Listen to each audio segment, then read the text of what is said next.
আমার ঘোড়াটি আমার খুবই প্রিয় ছিল। তোমার জন্য আমি আমার সেই ঘোড়াকে হারিয়েছি। তানভীর বলল, তোমাকে নদী থেকে বাঁচাতে গিয়ে দেখলাম ঘোড়া আর তোমাকে একসাথে বাঁচানো সম্ভব নয়, তাই ঘোড়া ছেড়ে তোমাকেই বাঁচালাম। আমার মূল্য 20টি ঘোড়ার চেয়েও বেশি, মেয়েটি আহত কণ্ঠে বলল। তুমি আমাকে বাঁচিয়ে কোনো লোকসানের বোঝা ঘাড়ে নাওনি। হয়তো আমার মতো মেয়ে তুমি কোনোদিন চোখেই দেখনি। তুমি ভেবেছ আমাকে লাঞ্ছিত করে বেচে দিলেও ঘোড়ার চেয়ে অনেক গুণ বেশি লাভ করতে পারবে। কে বলল আমি তোমাকে লাঞ্ছিত করব, বিক্রি করে দেব? কেন, এখন তুমি আমাকে নিয়ে যা খুশি করতে পারো। তোমাকে কে বাধা দেবে, কে প্রতিরোধ করবে বলো? আমাকে আল্লাহই প্রতিরোধ করবেন, তানভীর বলল। আর আল্লাহই তো এতক্ষণ প্রতিরোধ করে রেখেছেন। এটা আল্লাহরই এক মোজেজা যে তিনি আমাকে দিয়ে এই ঝড় ও প্লাবনের হাত থেকে তোমাকে বাঁচিয়েছেন। নইলে স্রোতের টানে তোমার উট বিচ্ছিন্ন হয়ে যাওয়ার পর তোমার বাঁচার কোনো আশা ছিল না। তাহলে বলো, এটাও আল্লাহর মোজেজা যে তিনি এই শুকনো সুন্দর নিরাপদ গুহায় আমাদের আশ্রয় দিয়েছেন? তা তো অবশ্যই, এটা তার মোজেজা ছাড়া আর কি। আমি তো বিপদে পড়ে আল্লাহর কাছেই সাহায্য চেয়েছিলাম, তিনি আমার দোয়া কবুল করেছেন, আমাদেরকে এমন একটি গুহা দিয়েছেন যেখানে আগুনও আছে। আল্লাহর সাথে তোমার কোনো গোপন সম্পর্ক তৈরি হয়ে যায়নি তো? তুমি যেভাবে কথা বলছো তাতে মনে হয় তুমি যা চাও আল্লাহ তাই দিয়ে দেন, ব্যঙ্গের সুরে বলল মেয়েটি। আল্লাহ তাকেই সাহায্য করেন যার অন্তর বিশুদ্ধ। আমার অন্তরে কোনো কালিমা ছিল না বলেই এত তাড়াতাড়ি আল্লাহর সাহায্য পেয়ে গেছি। দুটি বালক এখানে এই আগুন জ্বালিয়ে রেখে গেছে, এটাও তো আল্লাহরই ইশারা। আমি এক ইমানদার, ইমানদারের সহায় সবসময়ই আল্লাহ। আর তাই তো ইমানদারগণ কখনো আশাহত হয় না, নিরাশায় ডুবে যায় না। তানভীর বলল, তুমি আমার সব কথা বুঝতে পারবে না, কারণ যারা ইমানদার নয় তারা ইমানদারদের সব আচরণ বুঝতে পারে না। তুমি যে ভয় পাচ্ছ তার কারণও আছে। ইমানের আলোয় আলোকিত নয় তোমার অন্তর, ফলে আমি যা দেখতে ও বুঝতে পারি তুমি তা পারবে না। তোমার চোখে অন্ধত্ব ও অন্ধকারের কালিমা লেগে আছে, তাই তুমি ভয় পাচ্ছ। তোমার দেহের রূপ ও যৌবন নিয়ে তুমি উদ্বিগ্ন, ভাবছ সে আগুনে পতঙ্গের মতো ঝাঁপ দেব আমি। কিন্তু না, তোমার এ ভয় অমূলক। তোমাকে বিক্রি করার কথাও কখনো উদয় হয়নি আমার মনে। মেয়েটি মন্ত্রমুগ্ধের মতো তার দিকে তাকিয়ে রইল, বুঝতে চেষ্টা করল তার কথা। বলল, যদি আমাকে বিক্রি করার কোনো ইচ্ছা তোমার না থাকে তাহলে আমাকে দিয়ে কি করবে? সারা জীবন আমাকে ভোগ করবে? দোহাই তোমার, এমন জুলুম তুমি আমার উপর করো না। তোমার ভোগে আমি বাধা দেব না, কিন্তু কথা দাও 2-4 দিন বা মাসখানেক পর তুমি আমাকে আমার ঠিকানায় পৌঁছে দেবে। মেয়েটির কথা শুনে শরমে কান লাল হয়ে গেল তানভীরের। কোনো মতে ঢোক গিলে বলল, কি যাতা বলছো বদমাস মেয়ে, কান খুলে শুনে নাও। আমি আমার আত্মাকে কখনো অপবিত্র করব না। আমার অন্তরে পাপ লোভ প্রবেশ করাতে চেষ্টা করো না। অবশ্যই তোমার মতো সুন্দরী মেয়ে আমি দেখিনি, কিন্তু মুসলমান আপন স্ত্রী ছাড়া অন্যের দিকে হাত বাড়ায় না। তানভীরের বলার ভঙ্গি এমন ছিল যে মেয়েটির মুখ দেওয়ার কোনো কথা বের হলো না। সে ভয় ও বিস্ময় নিয়ে তানভীরের দিকে তাকিয়ে রইল। তানভীরের দৃষ্টিতে সংকল্পের যে দৃঢ়তা, সরলতা ও পবিত্রতা খেলা করছিল, মেয়েটি যেন তা স্পষ্টই দেখতে পাচ্ছিল। মেয়েটির শরীরে তখনও ভেজা কাপড় লেপটে ছিল, শীতে জড়সড় হয়ে বসেছিল মেয়েটি। তানভীরের জামা আগুনের তাপে শুকোচ্ছে, গায়ে কাপড় না থাকায় তার শরীরও শুকিয়ে এসেছিল। মেয়েটির অবস্থা দেখে সে বলল, আগুনের কাছে সরে বসো, বেশিক্ষণ ভেজা কাপড়ে থাকলে ঠান্ডা লেগে যাবে। মেয়েটি বাধ্য মেয়ের মতো আগুনের কাছে সরে এলো, যেন তার আদেশ অমান্য করার কোনো উপায় নেই। তানভীর তার জামার এক প্রান্ত মেয়েটির দিকে বাড়িয়ে ধরে বলল, এখানে ধরো, আগুনের উপর দিয়ে এটি আগে শুকায়। সে জামার অপর দিকটা ধরে রাখল, মেয়েটি ধরল এক পাশ। তারা দুজনেই জামাটি আগুনের উপর দোলাতে লাগলো। তানভীর বলল, আমার জামাটি আগে শুকোতে দাও, এটি শুকিয়ে গেলে তুমি পরে নিয়ে তোমার কাপড়ও শুকিয়ে নিতে পারবে। না, মেয়েটি ভয় পেয়ে বলল, আমি আমার কাপড় খুলব না। তুমি তোমার চামড়া পর্যন্ত খুলে আগুনে শুকাবে। তানভীর ক্ষিপ্ত কণ্ঠে বলল, আমার কর্তব্যের পথে বাধা হয়ে দাঁড়াবে না বলছি। আমি তোমার সামনে প্রমাণ করব মুসলমানরা বর্বর নয়। মুসলমানরা বর্বর না হলে ভদ্র ঘরের এক যুবতীর সঙ্গে তুমি এমন ভাষায় কথা বলতে পারতে না। তোমার ভাষায় বলে দিচ্ছে তুমি কতটা শরীফ লোক। আবারও তির্যক কণ্ঠে বলল মেয়েটি, আমি ভালো করেই জানি তুমি কেমন পবিত্র মেয়ে। তুমি এখন আমার আশ্রয়ে, তাই আমি তোমার সাথে কোনো অভদ্র ব্যবহার করতে পারি না। তুমি নারী, আমার ধর্ম আমাকে কোনো নিরুপায় মেয়ের উপর শক্তি প্রয়োগের অনুমতি দেয় না। তোমার সাথে আমি যেটুকু রূঢ় ব্যবহার করেছি সেটুকু আমার নিরাপত্তার জন্যই দরকার ছিল। আমি চাই না তুমি প্রশ্রয় পেয়ে আমাকে কোনো পাপের জালে আটকে ফেলো, সেজন্যই এই সাবধানতা। তুমি আমাকে ঝড় তুফানের মধ্যে কেমন করে নদী থেকে উদ্ধার করলে? মেয়েটি প্রসঙ্গ পাল্টে প্রশ্ন করল। আমাদের অন্য সঙ্গীরা কি সবাই পারে আসতে পেরেছে? তানভীর তাকে সব ঘটনা খুলে বলল, আর এই কথাও বলল, অনেক দূরে চলে আসায় অন্য সঙ্গীদের ভাগ্যে কি ঘটেছে আমার জানা নেই। মেয়েটির ভয় তবুও পুরোপুরি দূর হলো না, তবে কিছুটা লাঘব হলো। সে আগুনের আরও কাজ ঘেঁষে বসল এবং আগুনের উপর নিজের কাপড় মেলে ধরে শুকাতে দিল। একটু পর আগুনের তাপে তার শারীরিক অবস্থা স্বাভাবিক হয়ে এলো। তানভীর বলল, তোমাদের বাড়ি কি হেমস? তানভীরের প্রশ্নের উত্তরে সে বলল, না, হেমসে আমাদের আত্মীয় স্বজনরা বাস করে। আমরা দামেস্কে বসবাস করতাম। বাবার ইচ্ছা তিনি সে অঞ্চল ছেড়ে এখন হেমসে বসবাস করবেন, এজন্যই আমরা হেমসে যাচ্ছিলাম। তানভীরের প্রশ্নের উত্তর দিতে গিয়েই বৃদ্ধ বাবার কথা মনে পড়ে গেল মেয়েটির। সে তার বাবার জন্য খুব অস্থির হয়ে উঠল। কাফেলার সবাই স্রোতের সাথে লড়াই করে অনেক নাকানি চুপানি খেয়ে অবশেষে যে যেখান দিয়ে পারল কুলে গিয়ে উঠল। তীরে পৌঁছে তারা একে অন্যকে টেনে তুলল। দূর দূরান্তে ছড়িয়ে পড়া লোকদেরকে ডেকে ডেকে একত্রিত করল। সবাই সমবেত হওয়ার পর দেখা গেল তানভীর ও বুড়োর মেয়েটা নেই। লোকজন তাদের খোঁজে নদীর তীর ধরে দুই পাশে অনেক দূর পর্যন্ত হেঁটে এলো, কিন্তু কোথাও তাদেরকে খুঁজে পেল না। খুঁজতে খুঁজতে তারা অনেক ভাটি থেকে তানভীরের ঘোড়া উদ্ধার করল, কিন্তু মেয়েটিকে বহনকারী উটের কোনো খোঁজ পেল না। তানভীরের ঘোড়া পাড়ে উঠে এক স্থানে দাঁড়িয়েছিল। অনুসন্ধানকারী কাফেলার এক ব্যক্তি সেটিকে ধরে সবাই যেখানে সমবেত হয়েছিল সেখানে নিয়ে এলো। তানভীরের ঘোড়া দেখে সকলেই বিশ্বাস করল তানভীর নামে তাদের সঙ্গে শরিক হওয়া সঙ্গীটি নদীতে ডুবে মারা গেছে। সেই সাথে তারা এও বিশ্বাস করল তাদের সঙ্গী সুন্দরী মেয়েটিও ডুবে মরেছে। মেয়েটিকে বহন করছিল যে উট তাকে খুঁজে পাওয়া যায়নি। এছাড়া খুঁজে পাওয়া যায়নি আরও দুজনের উট। সম্ভবত 3টি উটই স্রোতের টানে ভেসে গেছে বা মারা গেছে। তানভীরের জন্য কারো কোনো দুঃখ ছিল না, কিন্তু দেখা গেল মেয়েটির জন্য তার বৃদ্ধ বাবা, 2জন খ্রিস্টান এবং একজন ইহুদি খুবই মুষড়ে পড়েছে। তারা মেয়েটাকে হারিয়ে এমন ভেঙে পড়ল যে নতুন করে সামনে অগ্রসর হওয়ার পরিবর্তে নদীর পাড়ে বসে পড়ল। তারা বলল, ওকে রেখে হেমসে গিয়ে কি করব আমরা? আমরা আর হেমসে যাব না, তোমরাই যাও। তাদের পেরেশানি ও হায় আফসোস দেখে কাফেলার কয়েকজন আবার তাকে খুঁজতে বেরোলো। তারা দূর দূরান্ত পর্যন্ত মেয়েটিকে খুঁজে বেড়াতে লাগলো। কাফেলার অন্যান্য যাত্রীরা বলল, তাকে খুঁজে আর কোনো লাভ নেই।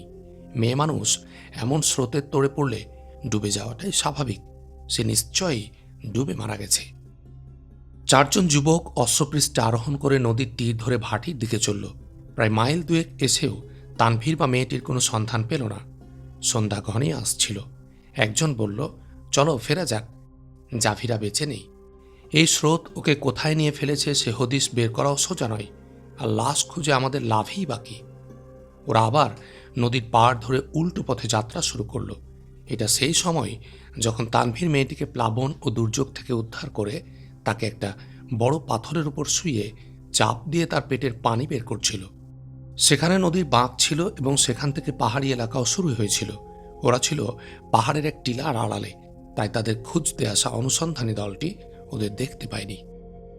অনুসন্ধানকারী দলটি তাদের না পেয়ে ফিরে চলে গেল। সূর্য যখন অস্ত গেল তখন নদীর পাড়ে বসে থাকা বৃথা ভেবে তারা হেমসের পথে যাত্রা করল। এমন মূল্যবান মেয়েটিকে হারানোর জন্য যদি কর্তৃপক্ষ আমাদের মৃত্যুদণ্ড না দেয় তবে বুঝব তারা আমাদের উপর খুবই মেহেরবানি করেছে। বৃদ্ধ বলল, কি উত্তর দেবে যখন প্রশ্ন করা হবে মেয়েটি যখন ডুবে মরছিল তখন তোমরা কোথায় ছিলে? পথ চলতে চলতে কথা বলছিল ওরা। বলবো সে আমাদের আশ্বস্ত করেছিল উটের পিঠে চড়ে সে একাই নদী পার হতে পারবে। ইহুদি বলল, আরও বলবো সে উটের উপর একলা থাকার জিদ না ধরলে কিছুতেই তাকে আমরা একা উটের উপর থাকার অনুমতি দিতাম না। সে জিদ ধরল এবং দুর্যোগ ও স্রোত তাকে আমাদের কাছ থেকে দূরে সরিয়ে নিয়ে গেল। যদি বলে সে যে আসলেই মারা গেছে তার প্রমাণ কি? সে যদি নদী থেকে পাড়ে উঠত তবে তাকে আমরা অবশ্যই খুঁজে পেতাম, বলল অন্যজন। সে আসলেই মারা গেছে। যা মনে আসে তাই বলো, এক খ্রিস্টান হতাশ কণ্ঠে বলল। যদি আমাদেরকে ক্ষমাও করে দেওয়া হয় তবে এই অসাধারণ মেয়েটির জন্য চিরকাল আমার আফসোস থাকবে। মেয়েটির জন্য আফসোস কেবল আপনার একার হবে না, তার হারিয়ে যাওয়ার অনুতাপ আমাদেরও সারাক্ষণ দগ্ধ করবে, বলল আরেকজন। অন্য একটি মেয়ে জোগাড় করা এখন চারটিখানি কথা নয়, আবার একটি মেয়ে আনতে গেলে মাসখানেক সময় লেগে যাবে, অথচ এখন সময় খুবই মূল্যবান। এজন্যই তো আমি বারবার বলেছিলাম এ কাজের জন্য অন্তত 2টি মেয়ে দাও। বৃদ্ধ বলল, হেমসের মুসলমানরা জোশে ফেটে পড়ছে, মনে হয় তারা গোপনে যুদ্ধের প্রশিক্ষণও নিচ্ছে। আপনি ঠিকই বলেছেন, আমি তাদেরকে খুব গভীরভাবে লক্ষ্য করেছি। আমার অভিজ্ঞতা বলছে তারা গেরিলা ট্রেনিং নিচ্ছে। আমি তাদের 4 জন ওস্তাদকে দেখেছি, তারা হয়তো কায়রো নয়তো দামেস্ক থেকে এসেছে। তাদের দেখেই মনে হয় তারা গেরিলা যুদ্ধে ওস্তাদ। এক খ্রিস্টান বলল, তাদের প্রস্তুতির শেষ কোথায়, তুমি কি বলতে পারো? ইহুদি বলল, ওদের ট্রেনিং আমরা ওদের দিকেই ফিরিয়ে দেব, ওদের নিজেদের মধ্যে যুদ্ধ বাঁধিয়ে দেব, যাতে নিজেরাই লড়াই করে শেষ হয়ে যায়। কথাটা যত সহজে বললে কাজটা তত সহজ নয়। কাজটি সহজ হতো যদি মেয়েটি আমাদের সাথে থাকত। বৃদ্ধ বলল, হেমসে গৃহযুদ্ধ ও নাশকতামূলক কাজের যে বিরাট দায়িত্ব দিয়ে আমাদের পাঠানো হয়েছে, মেয়েটিকে ছাড়া সে কাজ আমরা কেমন করে করব কিছুই বুঝতে পারছি না। এ কাজের জন্য আমরা আপনাকে এখান থেকে মেয়ে জোগাড় করে দিতে পারি, বলল ইহুদি লোকটি। তবে সমস্যা হবে তার সাথে আপনার সম্পর্ক নিয়ে। হ্যাঁ, নতুন একটি মেয়ে পাওয়া হয়তো কঠিন নয়, কিন্তু তাকে পাকা শিকারী বানানো সময় সাপেক্ষ ব্যাপার। তাছাড়া তার সাথে আমার সম্পর্ক কি এ প্রশ্নের জবাব তৈরি করাও কঠিন ব্যাপার। অথচ এই মেয়েটিকে আমি সহজেই নিজের মেয়ে বলে চালিয়ে দিতে পারতাম। হ্যাঁ, মেয়েটির বাবা হিসেবে আপনি চমৎকার মানিয়ে নিয়েছিলেন।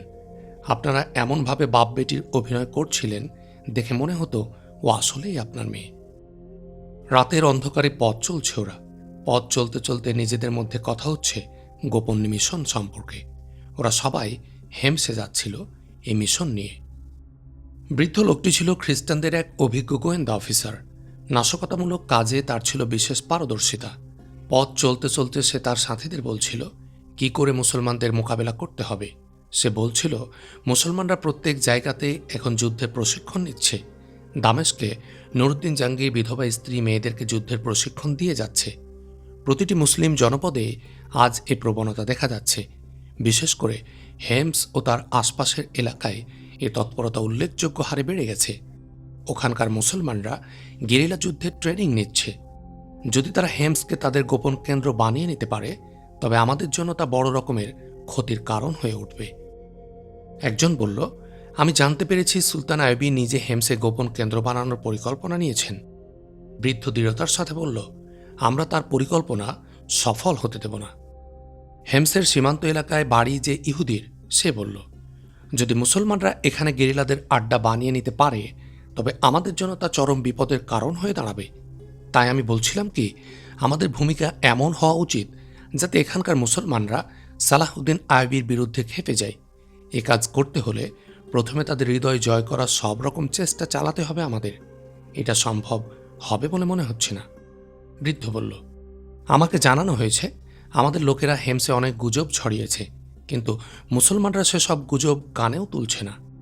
এর একমাত্র কারণ সেখানকার জামে মসজিদের খতিব। হেমসের মুসলমানদের উপর খতিবের প্রভাব খুব বেশি।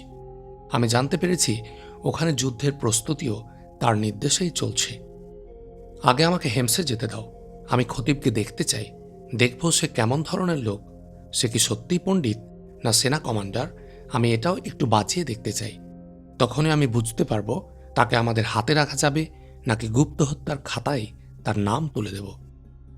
সে লোক সেনা অফিসার কিনা জানি না, তবে লোকটির সম্মোহনী শক্তি প্রচুর, আর সে লোক বোকা বা আহাম্মক নয়। ঠিক আছে, আমি দেখব সে লোক কতটা চালাক। আমাকে শুধু তুমি 1টি বা 2টি খ্রিস্টান বা ইহুদি পরিবারের মেয়ে বেছে দিও। আমি আপনাকে একথা দামেস্কেও বলেছি, এখানকার মুসলমানরা ইমানের বলে খুবই বলিয়ান। এক খ্রিস্টান বলল, এ পর্যন্ত আমি এখানকার একজনকেও কিনতে পারলাম না। আমি সারাটি জীবন এই নদীকে অভিশাপ দিয়ে যাব, যে নদী আমাকে জাভিরা থেকে বঞ্চিত করেছে। আমার নাম জাভিরা। মেয়েটি তানভীরের প্রশ্নের উত্তরে বলল, আমরা গরিব লোক। মুসলমানেরা দামেস্কে আমাদের জীবন অতিষ্ঠ করে তুলেছিল। আমি সারা জীবন দোয়া করব আল্লাহ যেন গরিবের মেয়েকে রূপ সৌন্দর্য না দেন। তুমি শুনলে অবাক হবে, বড় বড় ধনী ও আমিররা আমাকে ক্রয় করার জন্য পাগল হয়ে উঠেছিল। একজন তো আমাকে অপহরণেরও চেষ্টা করেছিল। আমার বাবা আমাকে এক আর্মি অফিসারের কাছে নিয়ে গেল। তিনি আমার অভিযোগ শুনে আমার নিরাপত্তার ব্যবস্থা করলেন, কিন্তু 2 দিন না যেতেই তিনি আমার দিকে হাত বাড়ালেন। এ খবরে বাবা খুবই অসহায় বোধ করলেন। শেষে আমার জীবন ও সম্ভ্রমের কথা চিন্তা করে বাবা দেশান্তরী হওয়ার সিদ্ধান্ত নিলেন। হেমসে আমাদের আত্মীয় স্বজন আছে, তাই বাবা আমাকে নিয়ে হেমসে যাচ্ছিলেন। মেয়েটি এটুকু বলেই কেঁদে দিল। বলল, জানি না বাবা বেঁচে আছেন না মারা গেছেন। আমি এক অসহায় ও বিপন্ন মেয়ে। তুমি কি একজন নিপীড়িত মেয়ের উপর দয়া করবে না? রাত গভীর হয়ে এলো। জাভিরা আর বাবারূপী বুড়ো লোকটি খ্রিস্টান সঙ্গীদের সাথে অনেক দূর চলে গিয়েছিল। তারা পথ চলছিল আর মুসলমানদের বিরুদ্ধে কি কি পদক্ষেপ নেওয়া যায় সে আলোচনা করছিল। আমার জামা শুকিয়ে গেছে। তানভীর তার জামা মেয়েটির দিকে এগিয়ে ধরে বলল, আমি বাইরে যাচ্ছি, তুমি এই জামা পরে নিজের ভিজে কাপড়গুলো পাল্টে নাও। এ জামা তোমার পা থেকে মাথা পর্যন্ত ঢেকে রাখবে। তোমার কাপড় শুকিয়ে গেলে আমার কাপড় ফিরিয়ে দিও। আমি তোমার কাছে অসহায়, জাভিরা বিরক্তির স্বরে বলল। তুমি আমার সঙ্গে সেই পশুদের মতো আচরণ করবে না, যেমন শিকারকে হত্যা করার আগে শিকারে তাকে নিয়ে খেলা করে। আমি তেমন কিছু বলিনি, শুধু তোমার ভেজা কাপড়গুলো পাল্টাতে বলেছি। তানভীর রাগত স্বরে এ কথা বলেই গুহা থেকে বের হয়ে গেল। সে আড়ালে চলে গেলে জাভিরা গুহার মুখ পর্যন্ত এগিয়ে দেখল সে এমন জায়গায় গিয়ে দাঁড়িয়েছে যেখান থেকে গুহার ভেতরটা দেখা যায় না। তাছাড়া সে গুহার দিকে পিছন দিয়ে দাঁড়িয়েছে। লোকটির এ ধরনের সততা ও সাবধানতায় বিস্মিত হল জাভিরা। সে দুদণ্ড পরে গুহার মুখ থেকে নিচে নেমে এলো। কামরার ভেতরে গিয়ে দেয়ালের দিকে পিঠ দিয়ে দাঁড়ালো জাভিরা। আগুনের আলো ছিল খুবই স্পষ্ট। সে আলোর দিকে পিছন ফিরে সে তার কোমরে হাত রাখল। তার কোমরের কাপড়ের মধ্যে লুকানো ছিল ছুরি। জাভিরা কাপড়ের ভাঁজ থেকে ছুরিটা বের করে নিল এবং চাপা পায়ে গুহার মুখ দিয়ে বাইরে বেরিয়ে আসার জন্য ঘুরে দাঁড়ালো। গুহামুখে এসে সে তানভীরের দিকে তাকালো। তানভীর তখনও গুহার দিকে পিছন ফিরে অন্যমনস্ক দাঁড়িয়ে আছে। জাভিরা আলতো পায়ে তার দিকে এগিয়ে গেল এবং মাত্র 1 গজ দূরে গিয়ে দাঁড়ালো। মুঠির ছোরাটিকে সে শক্ত করে ধরল এবং একজন প্রশিক্ষিত পাকা গোয়েন্দার মতোই সেই ছোরা দিয়ে তানভীরের মোক্ষম জায়গায় আঘাত হানার জন্য তৈরি হল। জাভিরা তাকে আঘাত করার জন্য যেই হাত বাড়িয়েছে, অমনি তড়িৎ বেগে ঘুরে গেল তানভীর। সে জাভিরার ডান হাতের কবজি চেপে ধরল এবং এমন জোরে মোচড় দিল যে ট্রেনিং না থাকলে এ মেয়ের কবজি মট করে ভেঙে যেত। মেয়েটি সঙ্গে সঙ্গে নিজেকে এমনভাবে ঘুরিয়ে নিল যে কারণে মারাত্মক একটি দুর্ঘটনা থেকে বেঁচে গেল জাভিরা। কিন্তু তানভীরের হাতের চাপে তার হাতের ছোরা খসে পড়ল। তানভীর সঙ্গে সঙ্গে মেয়েটিকে ছেড়ে দিয়ে চট করে ছোরাটি নিজের হাতে নিয়ে নিল।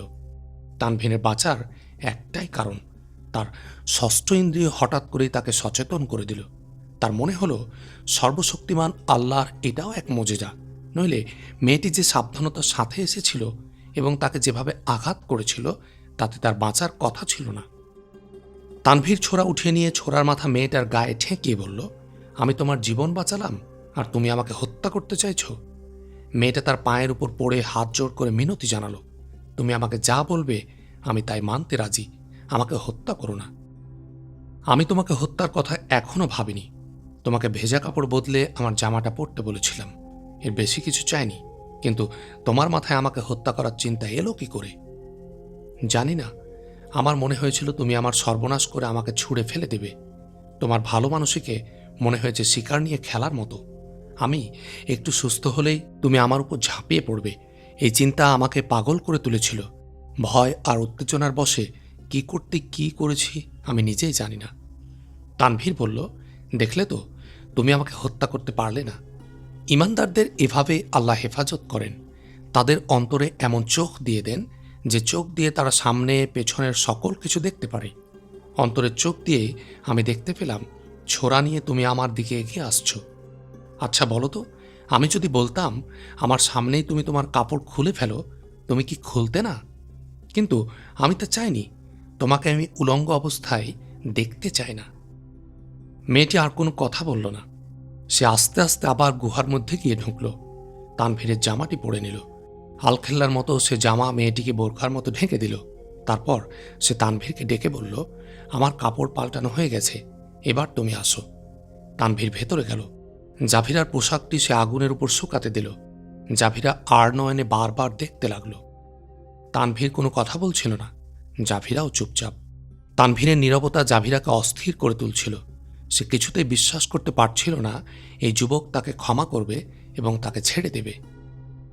জাভিরা এখন সত্যিকার অর্থেই অসহায়। তার একমাত্র অস্ত্র ছোড়াটাও এখন তার দখলে নেই। মেয়েটি সে অসহায়ত্ব নিয়ে বারবার দেখছিল যুবককে। যুবক নীরবে মেয়েটির কাপড় শুকাচ্ছিল। যখন কাপড় শুকিয়ে গেল তখন তানভীর কাপড়গুলো মেয়েটার হাতে দিয়ে বলল, জলদি তোমার পোশাক বদলে নাও, আমি বাইরে যাচ্ছি। যুবক মেয়েটির হাতে কাপড় দিয়ে বাইরে চলে গেল।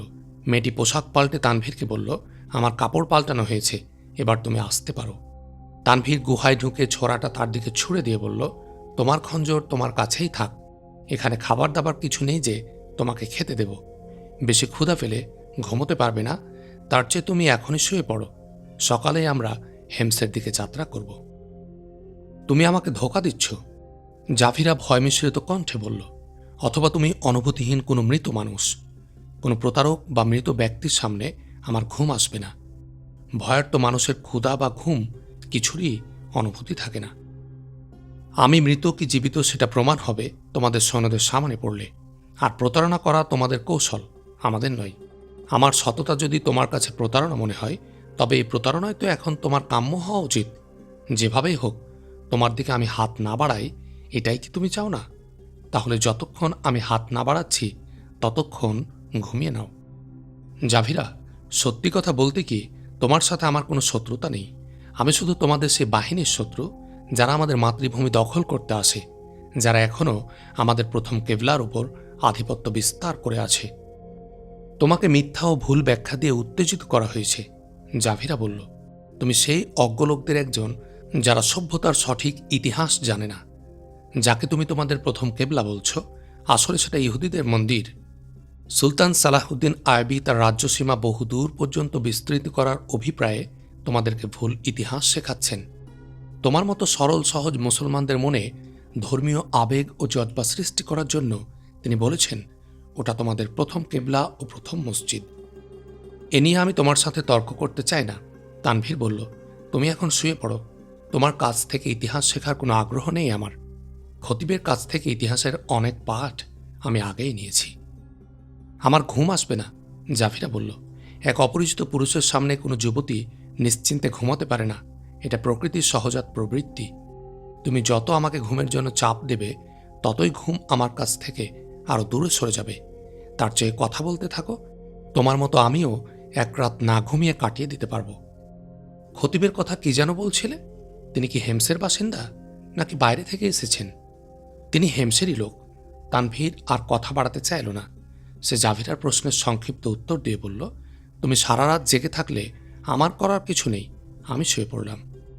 তানভীর তার জামা গায়ে দিয়ে শুয়ে পড়ল। জাভিরা ছিল অভিজ্ঞ গোয়েন্দা। দীর্ঘ ট্রেনিং দেওয়ার পর তাকে ময়দানে পাঠানো হয়েছে। ট্রেনিং শেষে প্রথমে তাকে দামেস্কে পাঠানো হয়েছিল। সেখানে দক্ষতা প্রদর্শনের পর তাকে হেমসে যাওয়ার জন্য মনোনীত করা হয়। মানুষের পেট থেকে কথা বের করার নানা কৌশল রপ্ত আছে তার। এ উদ্দেশ্যে তাকে হেমসে নিয়ে যাওয়া হচ্ছিল।